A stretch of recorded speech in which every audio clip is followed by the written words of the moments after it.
Special মায়ের কষ্ট কান্না কেউ দেখতে পায় না, সবাই আনন্দ করে, আমিও আনন্দ করতে, কিন্তু কোথায় যাব, কার কাছে যাব? এই সমাজ আমাকে আশ্রয় দেয় না। সুস্থ বাচ্চার মায়েরা হাসি ঠাট্টা করে।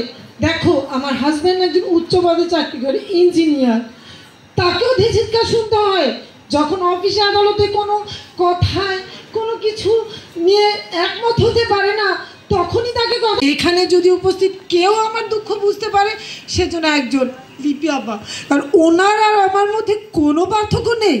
উনিও দুজনে স্পেশাল বেবির মা, আমিও দুজনে স্পেশাল মেয়ে। সংক্ষেপে যদি বলতে চাই, সেই ছোট থেকে বুকে করে দুটা বাচ্চাকে মানুষ করতে করতে এখন আমার বুকে পাথর হয়ে গেছে। ছুরি দিয়ে আঘাত করলেও লাগে না। আমি কাউকে ভয় পারি না, আমি আল্লাহ পাকের উপর ভরসা করে চলি। আমার হাজব্যান্ড ভয় করে, থাক এত ইয়ে করো না, চুপ করে থাকো, বেশি কথা বললো না, মেনে নাও, মাথা নিচু করে চলো। কেন? আমার দোষ কোথায়? আমি কেন মাথা নিচু করে চলবো? আল্লাহ আমাকে এমন বাচ্চা দিচ্ছে সেজন্য না। অনেক চোখের পানি ফেলেছি, আর না। অনেক পর দুই বাচ্চাকে নিয়ে লিপি আপার স্কুলে আসলাম। লিপি আপা অনেক ভালোবাসা, অনেক সম্মান শ্রদ্ধা আমাকে দিয়েছেন। লিপি আপার প্রত্যেকটা টিচার, 20 জন টিচার, আমরা 10 ভাই বোন।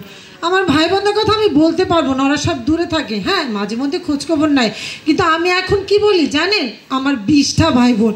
কারণ এই টিচারগুলো আমাকে এতটা ভালোবাসে, লিপি আপা আমাকে এতটা ভালোবাসে যে আমার নিজের ভাই বোনের কথাই ভুলে গেছি, অসুস্থ বাচ্চার যন্ত্রণার কথাও ভুলে গেছি। আমি এখন বাঁচতে শিখেছি, আনন্দ করতে শিখেছি, হাসতে শিখেছি। কোথায় যাব? আমার তো একটা নিরাপদ আশ্রয় চাই।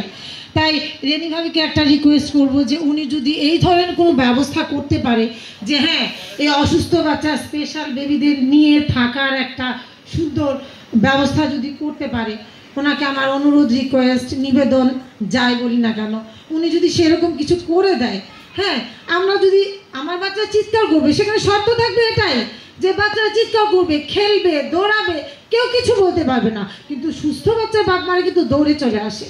আপনার বাচ্চা এমন করছে কেন? আপনার বাচ্চা থামান, আমার বাচ্চার পরীক্ষা, আমার বাচ্চা এই, আমার বাচ্চা সেই, আমার বাচ্চা কি, আমি কি করবো, আমি কি করবো? বাচ্চাকে তো মেরে ফেলা যাবে না, বাঁচিয়ে তো রাখতে হবে, ওরাও মানুষ।